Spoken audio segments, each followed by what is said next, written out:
45 horas, donde va a estar la presentación de Ezequiel, que ahora lo vamos a presentar. Luego de las 18:45 horas, vamos a abrir otro Zoom para preguntas, para comentarios, porque seguramente no van a alcanzar estos 45 minutos. Así que bueno, esperamos que se vayan sumando y ya arrancamos.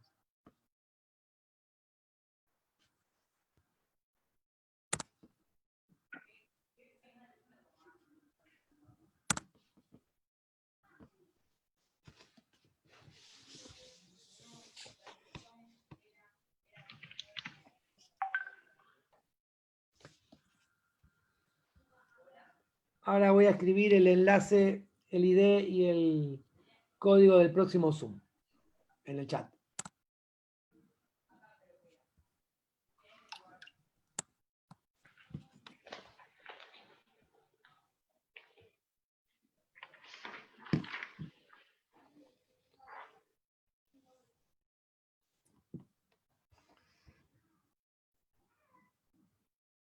Bien, se sigue sumando gente, por suerte.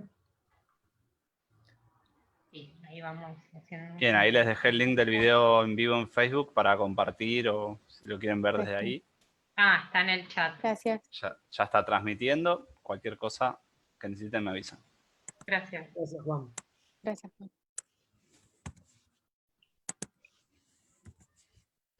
Bueno. Son 6 y un minuto. Vamos Sí. a empezar. Bueno, bienvenidos todos y todas. Estamos de vuelta en una rueda de conversación. Esta manera que encontramos en la Fundación Proyecto Pereira, conjuntamente con SEDUCA y con el Instituto Gladys Vera, y esta vez con CEDEPO, que ahora vamos a darle la palabra a Ezequiel Weiner. Estamos en una ronda de conversación, linda la palabra ronda, ¿no? Porque siempre trae esta idea de protección, esas rondas que se crean para proteger, para encontrar cobijo, sobre todo en estos momentos de complejidad. Lo primero que quiero hacer es agradecer a Ezequiel Weiner, para nosotros Veje, es más, el Veje, que ya está ahí, que la verdad que cuando empezó toda esta situación de saber que no íbamos a poder hacer de las maneras que hacíamos y llegar de las maneras que llegábamos, en cierta forma podemos decir que caímos en la educación virtual con todas las resistencias, que las seguimos teniendo sin duda, y que añoramos y queremos volver a las aulas y queremos volver al territorio. Pero bueno, es el camino, quizás no es el más grato, pero es el que encontramos para seguir estando y compartiendo juntos. A Veje lo conocí, no hace mucho, pero hace algunos años. Siempre como ingeniero agrónomo nos acompañó en la Fundación Pereira, sobre todo en visitas a productores y productoras en ese camino que puede ser largo hacia la conversión agroecológica, y aprendí mucho con él, recorrimos algunos caminos juntos, y bueno, cuando surgió la idea de hacer rueda de conversación, junto con Cecilia Catolia, a quien está aquí también, y agradezco profundamente su compromiso y dedicación, dijimos, bueno, tiene que estar en esta rueda el Veje para compartir sus saberes, experiencias y demás. Así que bueno, somos 24 en este momento en esta sala. Vuelvo a repetir lo que decía en un comienzo. Luego de las 18:45 vamos a pasar otro enlace para dar lugar a las preguntas. Vamos a dejar que Veje Ezequiel Weiner deje su charla, sus comentarios. Y bueno, le doy la palabra entonces a este ingeniero agrónomo, Ezequiel, que a nosotros la verdad que nos acompañó y espero que ustedes lo puedan disfrutar tanto como nosotros. Ezequiel, adelante. Bueno, gracias Pablo. Hola a todos, gracias por esta posibilidad, por estar acá. Sabemos que lo dificultoso que a veces resulta presenciar en la virtualidad charlas, hay mucha oferta también. Bueno, complementando un poco y para no perder mucho tiempo, la presentación de Pablo, me presento, mi nombre es Ezequiel Weiner, soy ingeniero agrónomo, agroecólogo, trabajo y soy parte de CEDEPO, que es un centro de educación popular, que ya hace muchos años viene trabajando en el sector de la agricultura familiar y la agroecología, desarrollando propuestas principalmente para el sector de la agricultura familiar. De ahí, desde la formación y de la experiencia acumulada de tantos años de trabajo con grandes compañeros y muy valiosos, y a través del movimiento agroecológico de América Latina y el Caribe, el MAELA, del cual forma parte CEDEPO, del cual formo parte también, es que vamos a tratar de arrancar este inicio de la primera de estos 8 encuentros de charlas, pensando las huertas principalmente desde una perspectiva agroecológica, pero sin perder en cuenta lo que es la agroecología como esencia. Vamos a seguramente estar compartiendo muchas técnicas y muchas experiencias vinculadas a lo que es la producción, pero me parece importante que podamos poder comprender un poco más lo que abarca la palabra agroecología, que es un término que muchas veces se utiliza muy livianamente y encuadra un montón de cosas. A diferencia de lo que sería la producción o la agricultura convencional, que haciendo una analogía no tan perfecta, pero me la voy a permitir, en la cual también en el campo se fomenta la cultura del individualismo, de una sola planta rodeada de nada más que eso, de esa cultura del éxito individual a través del rendimiento, del sálvese solo esa planta con todo lo que le podamos poner. La agroecología comparte otros valores, otras cosas, comparte la diversidad, esa biodiversidad, comparte lo colectivo, la ayuda mutua, la solidaridad.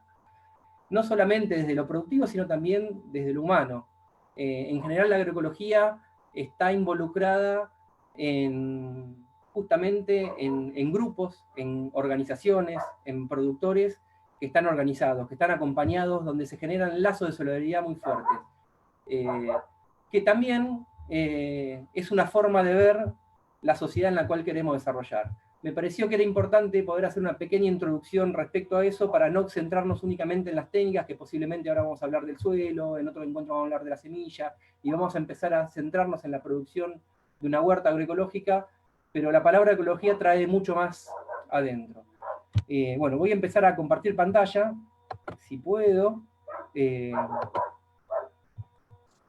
para arrancar con el tema específico de hoy. A ver, díganme si está el OK. ¿Se ve todo? Ahí está, ¿no? Sí, perfecto. Sí. Bien. Bueno, ahí vamos. Bueno, como venía diciendo, hoy iniciamos este primer encuentro de 8, que va a ser cada 15 días. Como decía Pablo al inicio, hay una cuestión de tiempo, por lo cual en este espacio, en este link, no vamos a poder estar más de hasta las 7 menos cuarto. Ahí vamos a abandonar este espacio y vamos a ir a otro link que ya está pasado por el chat, pero de última cada tanto lo pueden volver a pasar para que lo tengamos. Y voy a intentar que la presentación entre en esta primera etapa para dejar la segunda etapa para las preguntas. Estoy acostumbrado, en general los docentes estamos acostumbrados a hacer esto de una forma más interactiva, pero bueno, vamos a ver cómo sale, me preguntaré y me contestaré a mí mismo.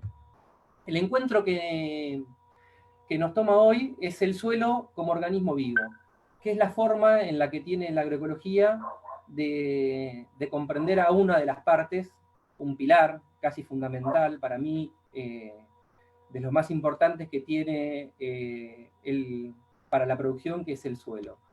Antes de iniciar un poco a ver el proceso del suelo, me pareció importante rescatar un poco también la historia. Y si pensamos un poco en la historia de los primeros que empezaron a trabajar seriamente el suelo y verlo como algo importante, fue el ingeniero agrónomo Casiano Quevedo, que ya hace unos cuantos años, y algunos de nosotros lo hemos estudiado a lo mejor en la escuela, lanzó unas máximas universales sobre lo que es el suelo, que me voy a permitir citarlo y leerlo. En primer lugar, conservarás tu suelo productivo, ayudarás a su mejoramiento, defenderá su integridad contra el agua y el viento. Protegerá su superficie manteniéndola cubierta. No le permitirás pasar sed ni hambre. Cuidarás su salud como la de tus familiares. Lo dejarás en herencia a tus hijos, tal como lo recibiste o aún mejorado. Lo usarás mientras vivas, con prudencia y habilidad, para que te rinda al máximo, sin perder su fertilidad ni aptitud prístina. Así, cuando llegues a la etapa inexorable, sentirás la satisfacción del deber cumplido y la sensación de asegurar para las generaciones futuras el bienestar y el progreso a que aspira este mundo tan convulsionado que no repara en el inmenso valor que tiene el bien que desperdicia y destruye. Bueno, a mí me pareció, por un lado, que teníamos que iniciar de esta manera, porque seguramente cuando Quevedo escribió estas máximas no existía con el significado que tiene hoy la palabra agroecología. Por supuesto que la agroecología existía, pero no esto, y tampoco existía fuertemente este concepto que trae, que es ese suelo vivo. Hay que cuidar su salud, hay que dejarlo en herencia, como lo recibiste o mejorado, no le permitirás pasar sed ni hambre, protegerás su superficie manteniéndola cubierta. Son todos conceptos que están hablando de cuidar un organismo que está vivo. Y así es como desde la agroecología percibimos el suelo. Y lo percibimos de una manera y un compromiso tal que tenemos que pensar en que lo tenemos que dejar de herencia para las generaciones futuras. A mí hace muchos años, ya en los inicios, cuando todavía estaba estudiando agronomía, un ingeniero agrónomo me comentó que en sus rondas de visitas por misiones, un gran agricultor colono de ahí le decía que un buen agricultor no era el que más producía, sino el que dejaba el suelo en mejores condiciones que cuando lo recibió. Bueno, eso creo que esa frase sabia de ese campesino resume lo que para la agroecología es el suelo vivo. Para hablar de suelo vivo, primero tenemos que hablar un poco qué es el suelo. Y si nos ponemos a pensar qué es el suelo, lo primero que se nos viene a la memoria que es que el suelo es una capa delgada que cubre la superficie de la tierra. Entendemos que se fue formando muy lentamente a través de los siglos. ¿De qué manera? A través de la erosión, de las rocas que están constituyendo este suelo, que se fueron degradando por acción del viento, de mareas, de terremotos, de lluvia, y por supuesto por la acción de muchos microorganismos que viven en él, que se reproducen, que mueren y que empiezan a formar parte de ese suelo. Cuando hablamos de los elementos que componen el suelo, lo que tenemos que estar pensando en primer lugar son los minerales, que son lo que abunda en el suelo. En general provienen de la roca madre, lo que tenemos abajo en el subsuelo, que se han ido generando de esta manera que estuvimos diciendo recién, pero también hay algunos minerales que pueden aparecer por acción del viento, del agua, que vienen de otras zonas. Y ahí ya va a depender de otros factores, cuánto más vienen o no de otros lados. Por otro lado, otros elementos que componen el suelo, nuestro suelo con el cual vamos a trabajar nuestra huerta, es por supuesto la materia orgánica, que no es otra cosa que el producto de la descomposición de todo material que haya vivido, sea planta, sea animal, sea microorganismo, que una vez que se muere, se descompone y pasa a formar parte de nuestro suelo. Y, como ya lo nombramos, los microorganismos que viven en él forman parte del suelo, no los podemos disociar, no vienen de afuera, son parte del suelo. Cuando hablamos de microorganismos, principalmente estamos hablando de insectos, lombrices, hongos y bacterias. Si empezamos a poner la lupa en esto, vamos a encontrar que son cientos de miles de distintas variedades de cada una de las cosas que vamos a nombrar, que no nos vamos a poner a detallar en esta oportunidad. Y otra cosa importante, por más que no sea un elemento, es el espacio poroso que generan estos minerales, esta materia orgánica, estos microorganismos, en el cual se divide otra gran parte de los elementos que componen nuestro suelo, que es el aire y es el agua, que están compitiendo por ese espacio poroso. En algunos momentos hay más agua, en algunos momentos hay más aire. El aire, rico en un montón de nutrientes que utilizan nuestra forma de vida, oxígeno, nitrógeno, el dióxido de carbono, que son los mismos nutrientes que necesitan los microorganismos que están en el suelo para vivir. Y el agua también como un elemento fundamental para la vida de todo, de los microorganismos, de las raíces de la planta que se apropian, para solubilizar los minerales que puedan absorber las plantas y para la misma materia orgánica. En esos mismos poros van a pasar las raíces de la planta una vez que van profundizando en el suelo. Y de acuerdo a esa distribución y tamaño que tengan los poros va a ser la aptitud que va a tener nuestro suelo en cuanto a un montón de factores. Nosotros cuando hablamos de los elementos minerales los podemos dividir en lo que llamamos la textura del suelo. La textura del suelo no es otra cosa que es la proporción que tienen las distintas tamaños, las partículas que forman parte de este suelo. Y ahí tenemos, a grosso modo, 3 tipos de partículas que son arena, limo y arcilla. Y la diferencia fundamental es el tamaño que tienen. Las partículas más gruesas es la arena, el limo es una partícula intermedia y la arcilla son las partículas más pequeñas. Y mezcladas en nuestro suelo, salvo que estuvimos en una duna que únicamente es arena, o en un lugar donde prácticamente hay solamente arcilla, en general en los suelos, y en los suelos que estamos por lo menos en esta zona de la Pampa deprimida, tenemos suelos que están mezclados los componentes. Y la proporción que tengan cada uno de estos componentes de nuestro suelo va a depender de cuáles van a ser las propiedades que tengan para distintas cosas. Hay algunas veces que es mejor tener un suelo arenoso, hay algunas zonas que es mejor tener un suelo un poco más arcilloso, pero lo ideal es llegar a un equilibrio. En general, se dice que un suelo es bueno cuando se dice un suelo franco. Un suelo franco no es otra cosa que un suelo que tiene más o menos 45% de arena, 40% de lima y 15% de arcilla, pero más o menos, tampoco hay que ser muy estricto. ¿A qué viene esto? Que nosotros tenemos un suelo que es más tirando a lo arenoso, vamos a tener un suelo con poros muy grandes, con mucha aireación, con muy buen drenaje, pero con muy baja capacidad de retención del agua. Es un suelo que constantemente, si tenemos un cultivo, si no está lloviendo, vamos a tener que regarlo muy seguido porque no va a poder retener el agua. Pues en el otro extremo tenemos un suelo arcilloso, que justamente va a tener una aireación muy pobre, porque va a tener más que nada poros más chiquitos, va a tener un drenaje muy ineficiente, va a tener una alta capacidad de retención de agua, el agua que llega no la va a largar tan fácilmente, va a ser un suelo más duro para trabajar, y va a tener un drenaje más bien pobre. Otra particularidad que puede aparecer en el suelo es la estructura. La estructura del suelo es la forma en la cual estas partículas del suelo se agrupan. Y se agrupan en bloques, en prismas, de acuerdo a las partículas que tengamos y también a la materia orgánica que la vaya agregando. Esto, más que nada, lo que nos permite es dimensionar cómo van a estar formados los bloques de suelo y qué resistencia o facilidad le van a permitir a las raíces de las plantas, en este caso, poder acceder a nuestro suelo. Es como cuando hacemos una palada y sacamos un pedazo de suelo y de repente vemos que hay como terrones. Esos terrones, que de repente los rompemos, pero hay algunos que se mantienen en una forma. Esto es la estructura que tiene el suelo. Podemos ver que hay suelos que tienen una estructura más laminar, otra prismática, en bloques. Nos da una idea del tipo de suelo que tenemos. Con todo esto nosotros podemos llegar a construir lo que se llaman los horizontes del suelo, las capas que va teniendo el suelo, que no es otra cosa que el perfil perdón, del suelo que tenemos.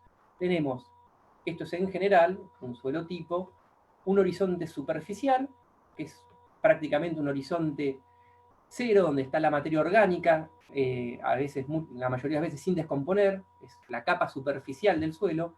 Un horizonte A, que es muy rico en materia orgánica, es un horizonte en general donde está la tierra que se ve oscura, más negra, la tierra negra, que es muy rica en materia orgánica, donde se desarrolla la mayor vida del suelo.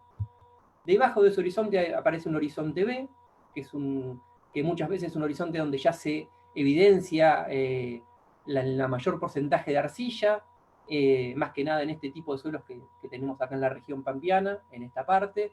Es un suelo donde ya baja notablemente la materia orgánica y donde vemos que también el accionar de las raíces es muchísimo menor. Y por último, el horizonte C, que es el horizonte que prácticamente no hay materia orgánica y donde tiene las características similares, pero en otra granulometría, que la roca madre que le dio origen al suelo. ¿A qué da todo esto? Nosotros, en general, muchas veces no lo tenemos, pero muchas veces cuando vamos a iniciar una huerta o estamos trabajando y queremos ver qué suelo tenemos, qué hacemos, mandamos muestras de suelo que se sacan de una determinada manera, vamos a un laboratorio y nos pedimos un análisis de suelo. Bueno, y un análisis de suelo tipo nos da una determinada cantidad de valores que muchos de ellos son importantes y muchos de ellos son más importantes que otros, por lo menos para tener en cuenta en qué nos influyen.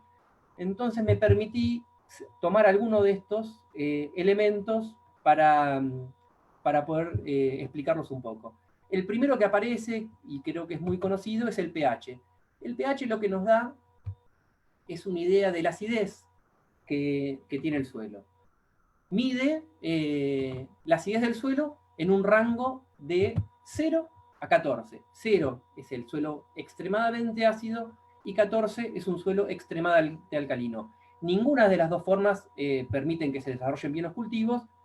Como siempre en el equilibrio, lo que nosotros debemos buscar es el punto medio, que es el pH 7. Para tener una idea, el agua destilada tiene un pH de 7, un pH neutro. ¿Por qué es importante el pH? ¿Para qué nos sirve saber qué pH tiene nuestro suelo? Porque el pH está directamente asociado a la disponibilidad de los nutrientes para las plantas. ¿Qué quiere decir eso? Que de acuerdo al pH que tengamos, vamos a tener más disponible o menos disponible los nutrientes para que los puedan absorber la planta. Si nosotros tenemos un pH, por ejemplo, ácido o alcalino, muchos de los nutrientes que están presentes en el suelo no van a estar disponibles para las plantas. Van a estar en el suelo, pero las plantas no los van a poder utilizar. Entonces se habla que el pH ideal para el desarrollo de los cultivos es un pH entre 6 y 7. Y si vemos acá algunos de los nutrientes que utilizan las plantas, algunos en mucha cantidad, otros en poca cantidad, la parte más gruesa que se ve, no sé si lo pueden observar, nos da la disponibilidad de ese nutriente de acuerdo al pH, de acuerdo a la acidez que tenga el suelo. Y nosotros vemos que a medida que bajamos del pH 6, si quieren, muchos de los nutrientes se van haciendo menos disponibles para las plantas, y lo mismo que si aumenta el pH, se hace más alcalino el suelo, también va bajando la disponibilidad. Esto quiere decir que podemos tener los nutrientes en el suelo, pero si el pH que tenemos no es un pH apropiado, de 6 o 7, ahí tenemos un límite aceptable que está en amarillo en otra columna de 5 o 8, depende el tipo de nutriente, no van a estar asimilables para la planta. Otra característica que aparece en este análisis de suelo es la capacidad de intercambio catiónico. ¿Y qué es esto que, con un nombre un poco largo y raro, es básicamente la capacidad que tienen algunas sustancias del suelo de retener nutrientes, algunos nutrientes, algunas sales? Esta capacidad la tienen las arcillas y la tiene la materia orgánica. ¿Y para qué nos sirve que retengan? Porque nosotros, si tenemos nutrientes en el suelo, queremos que estén ahí, que no se vayan, que no venga una lluvia y se los lleve, que los barra, y que los tengan las plantas para cuando lo necesitan. Las plantas no necesitan los nutrientes todo el tiempo, o los absorben de una vez todo como si fuera, se toman el vaso y los guardan. Los van absorbiendo del suelo, buscándolos a medida que los necesitan. Las arcillas y la materia orgánica son como un imán, para imaginarnos, que hace que ciertos nutrientes, ciertas sales, principalmente calcio, magnesio, sodio, bueno, hidrógeno, potasio, se peguen a la superficie de la arcilla, de la materia orgánica, y cuando la planta las va necesitando, las va alargando. ¿Cómo detecta eso? Porque las raíces de las plantas también hacen como un imán un poquito más fuerte y los va como chupando, y ahí se van desprendiendo, y le larga como reemplazo hidrógeno a las arcillas para que vayan liberando los otros nutrientes. Bueno, eso es un mecanismo un poco más complejo que creo que no viene al caso. Lo que sí es importante saber es esto, que cuanto mayor arcilla y mayor materia orgánica va a tener nuestro suelo, mayor capacidad de intercambio catiónico vamos a tener, y podemos llegar a decir que más fértil va a ser nuestro suelo. Cuanto más capacidad de intercambio catiónico tengamos, mayor va a ser la fertilidad de nuestro suelo. Y nosotros el porcentaje de arcilla, al ser un material original, posiblemente no lo vamos a poder modificar, pero lo que sí vamos a poder modificar, para bien o para mal, es la cantidad de materia orgánica que tenga nuestro suelo. Entonces, como buenos agricultores, como buenos productores, lo que tenemos que siempre estar pensando es de qué manera podemos hacer para aumentar y mejorar la cantidad de materia orgánica que tenga nuestro suelo. Otro elemento que aparece en ese análisis del suelo es la conductividad eléctrica. ¿Qué es esto? Es básicamente lo que mide la conductividad eléctrica, es la cantidad de sales que hay presentes en el suelo. Las sales, en general, no son, cuando hay un exceso, no son positivas. En general, cuanto mayor es la conductividad eléctrica de un suelo, es peor para los cultivos, los afecta en el crecimiento de distintas maneras. Y tengamos en cuenta esto: nosotros cuando le queremos sacar agua a un alimento, en general, la ponemos en sal y el agua se va desprendiendo y se va sacando el agua del suelo. Bueno, no es que pasa eso exactamente en el suelo, pero cuanto más sales tiene el suelo, más le cuesta a la planta absorber el agua, y junto con el agua los nutrientes que necesita para nutrirse. Por supuesto que esta conductividad eléctrica es menor cuanto más humedad tiene el suelo. Aumenta la conductividad eléctrica cuando menos humedad tiene el suelo. Pero es importante saber que un suelo con muchas sales no es algo muy positivo para el suelo. Esto pasa muchas veces, que muchos suelos, que en general se hace una producción continua durante mucho tiempo, no se les da descanso, y pasa muchas veces en los invernáculos, donde el agua de lluvia no cae y no permite lavar el suelo un poco, esas sales que hay en exceso, generan suelos con mucha conductividad eléctrica. Uno hace un análisis, le da que tiene muchos nutrientes, que tiene muchas cosas, pero las plantas siguen estando con un problema de absorción, y no hay problema, y muchas veces es la salinidad que hay que no permite que se desarrollen las plantas. Y acá nos vamos a otra sal que está dentro de esa salinidad, que es el porcentaje de sodio intercambiable. El sodio es una sal que es de las más negativas que puede haber en el suelo, porque genera una cosa que se llama dispersión. Por unas características que tiene la molécula del sodio, que no vamos a entrar en detalle, hace que las moléculas de arcilla se dispersen. ¿Qué quiere decir eso? Que no se liguen, que se desprendan y que se puedan ir. El suelo, un suelo con mucho sodio, es un suelo, como se ve en la primera imagen de arriba, cuando se seca genera grietas, y cuando se humedece se hincha mucho, y a su vez después aflora arriba ese polvillo blanco, se hace como un polvo, porque queda un suelo disperso que no permite que se agreguen bien las partículas del suelo, como que rompe las estructuras que hay en el suelo. Y la estrella de hoy, del tema de hoy, que es nuestra materia orgánica.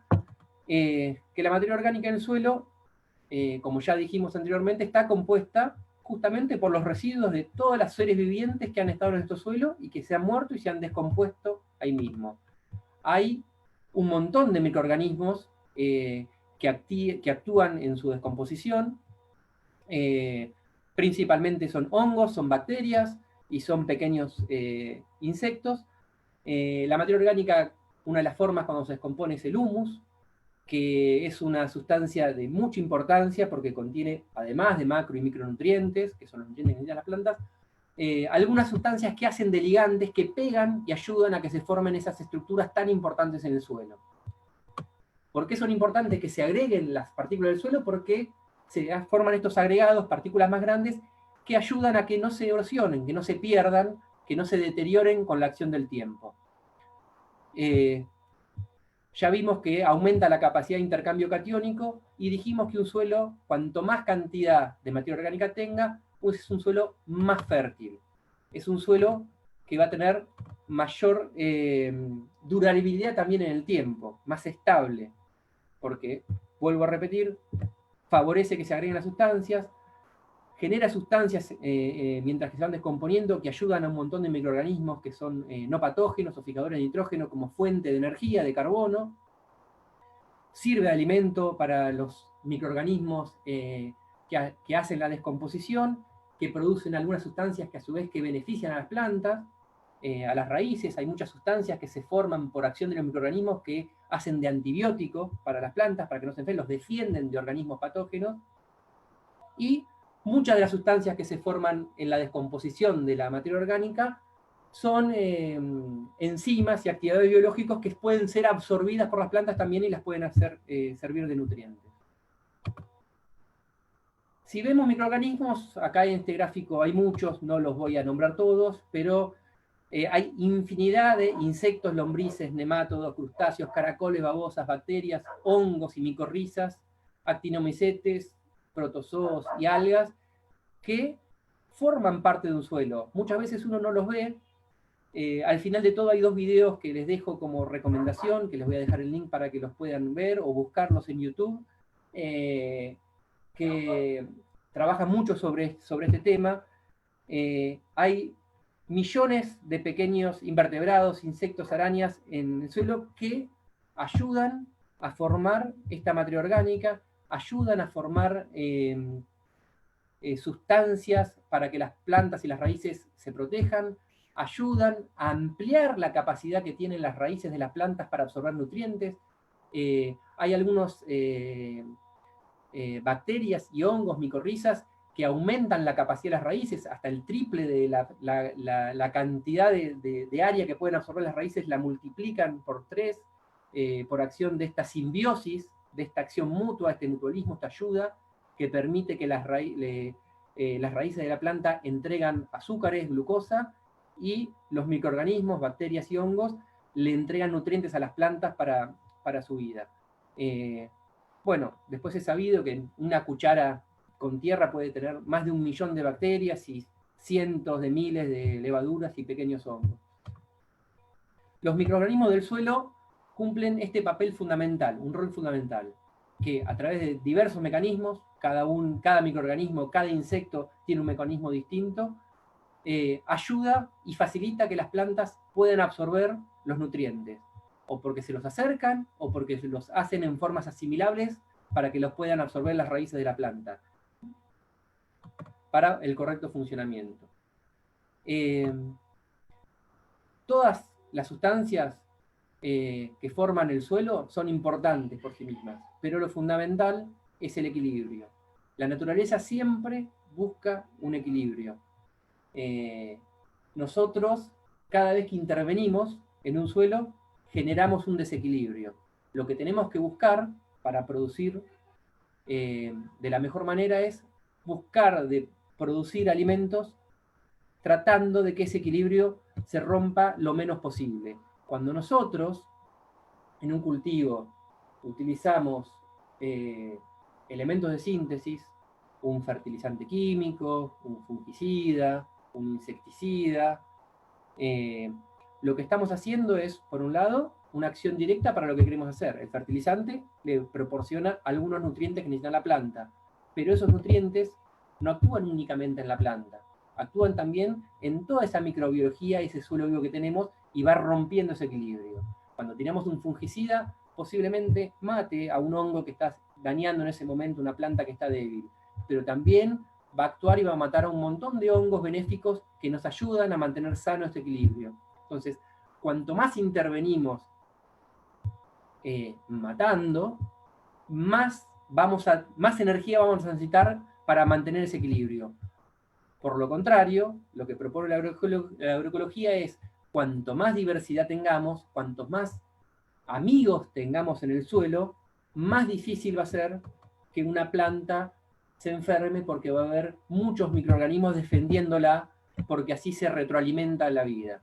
La materia orgánica y los microorganismos aportan y liberan nutrientes y unen las partículas minerales entre sí. De esta manera crean las condiciones para que las plantas respiren, absorban agua y nutrientes y se desarrollen las raíces.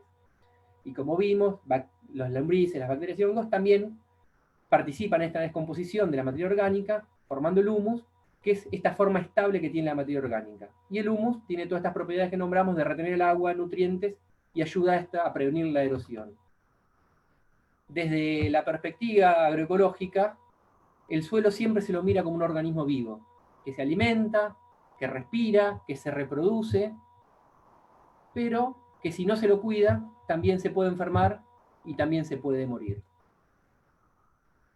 Arrancamos con estas máximas de Quevedo, y bueno, estos son valores, no es importante que lo sepan, de cuánto sería unos valores de materia orgánica, de nitrógeno, de relación del carbono, el nitrógeno y el fósforo que puede aparecer en nuestro suelo y que puede aparecer en un análisis de suelo.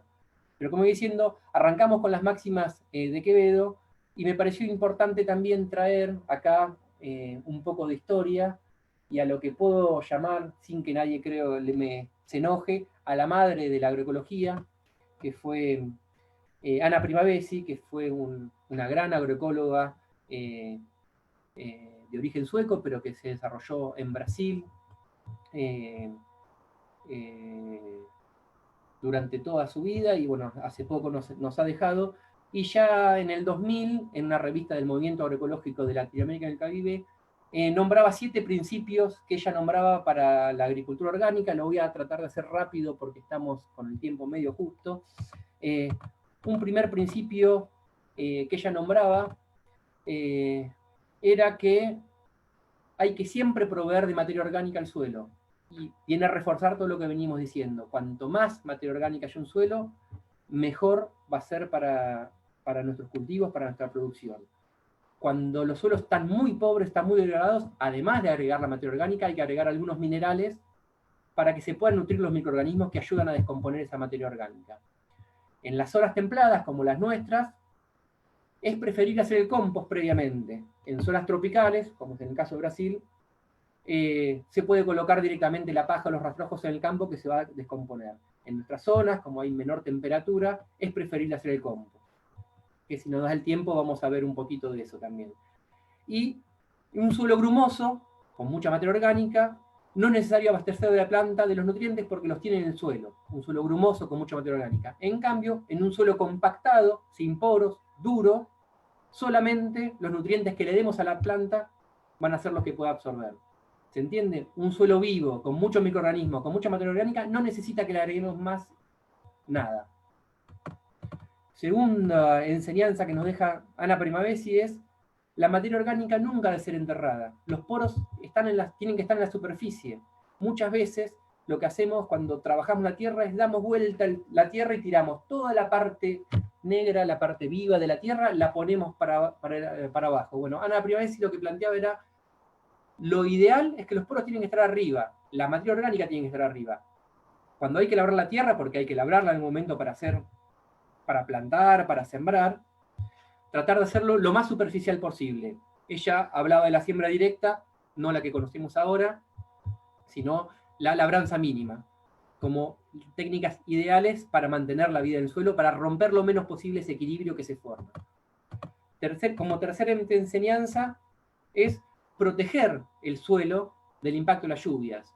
Protegerlo. El suelo desnudo es un suelo que está a merced de las inclemencias climáticas, de la gota de lluvia. La gota de lluvia, cuando cae, rompe las partículas del suelo, desarma la estructura, y si vieron bien un suelo labrado, después de una lluvia se forma una capa dura, una costra, decimos, que después de esa costra es muy difícil que haya intercambio gaseoso, el aire no pasa, entonces hay que romperla. Bueno, Ana Primavesi lo que siempre planteaba es mantener siempre el suelo cubierto. Si hay que ararlo, se ara, pero después echar paja seca, pasto que cubra el suelo, que lo defienda de la erosión, de la acción de las gotas de lluvia y del viento.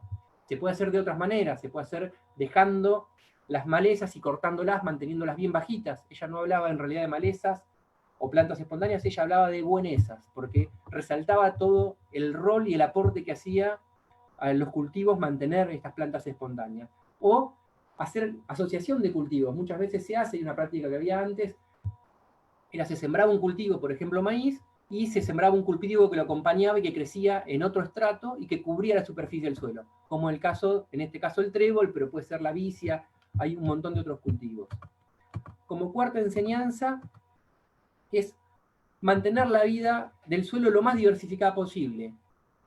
Los monocultivos crían enfermedades y plagas. El monocultivo cría enfermedades y plagas. Una diversidad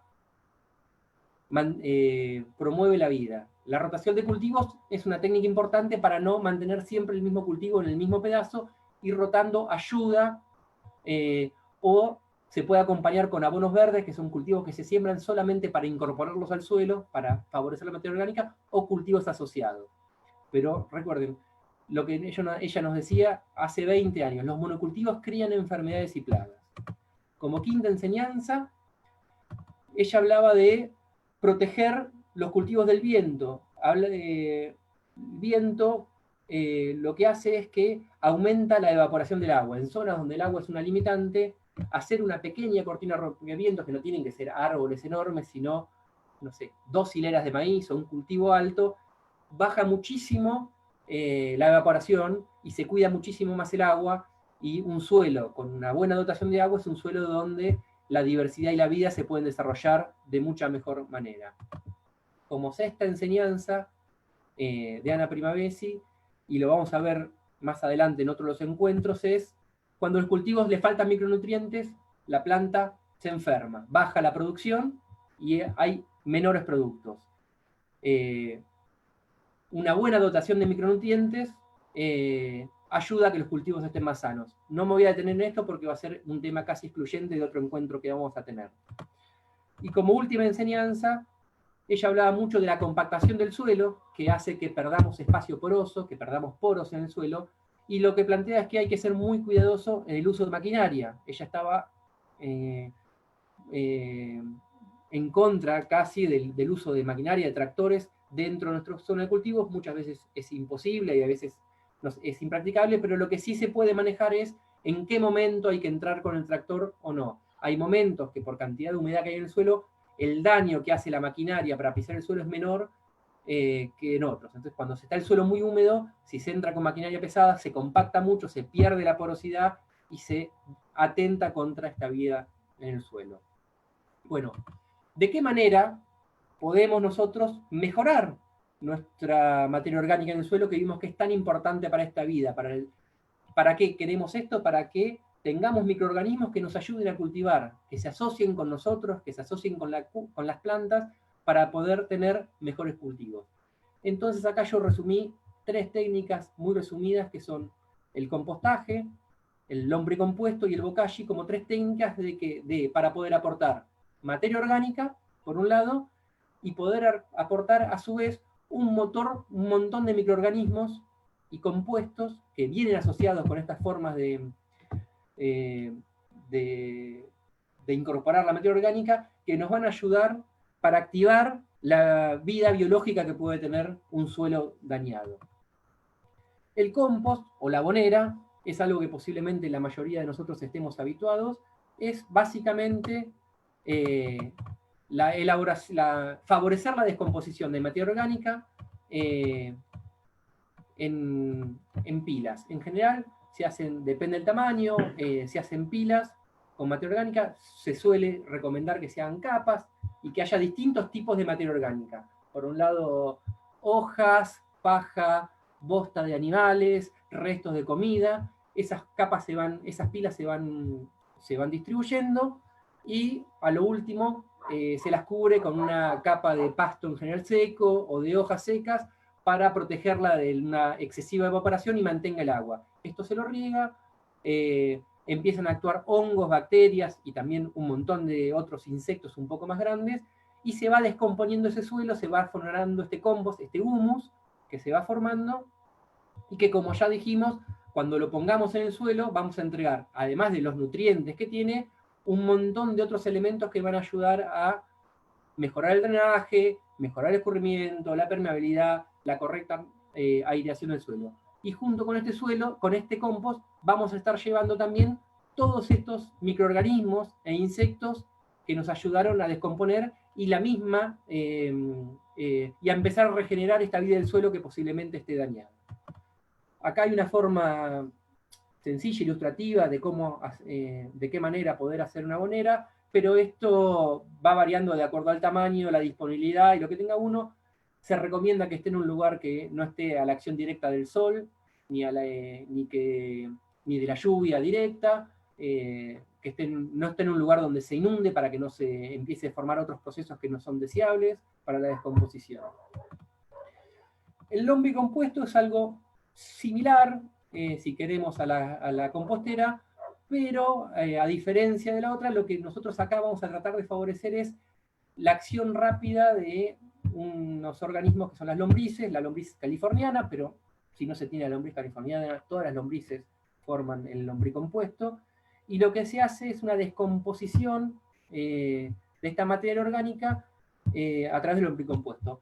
Esto trae además de la descomposición y todo lo que tenía el compost, las lombrices al pasar generan también un montón de sustancias que pueden llegar a ser fitorreguladores y fitoactivas, que ayudan también al crecimiento de la planta, van a aportar muchos minerales, y va a favorecer el crecimiento de la planta. Es algo muy sencillo, se puede hacer más chico, se puede hacer en las casas, hay que tomar los mismos recaudos, que no se inunde, que esté protegido del sol, por supuesto protegido también de algunos otros animales que lo pueden llegar a interesar las lombrices, y es una forma muy interesante, si tienen animales, de poder compostar la materia orgánica de una forma muy eficiente, y que después cuando viene al suelo hace un aporte muchísimo mayor de lo que sería agregándola en forma simple como bosta.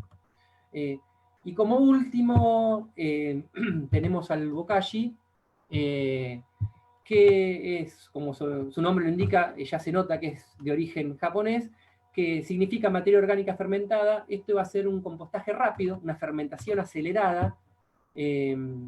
No nos vamos a poner en detalles, porque no nos da el tiempo, de cómo se elabora, pero para que tengan una idea, es una fermentación láctica que es similar a la que se hace cuando se produce el yogur, cuando se produce el chucrut.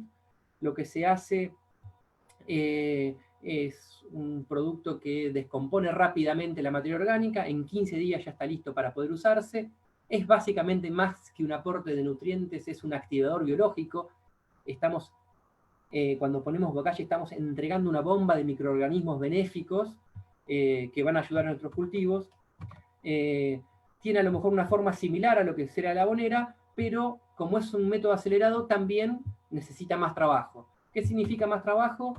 No me voy a perder el tiempo en los ingredientes, lo van a tener acá y seguramente después se va a elaborar, se va a poder compartir la presentación y se va a elaborar algún material que van a llegar. Esta es una de las recetas, se puede ir cambiando de acuerdo a lo que uno va teniendo, pero lo que hay que tratar de evitar en el bokashi es que esta fermentación acelerada, toda la fermentación eleva la temperatura, que esa temperatura no supere los 50 grados, porque si supera los 50 grados, muchos de los microorganismos que nosotros queremos que se desarrollen se van a morir.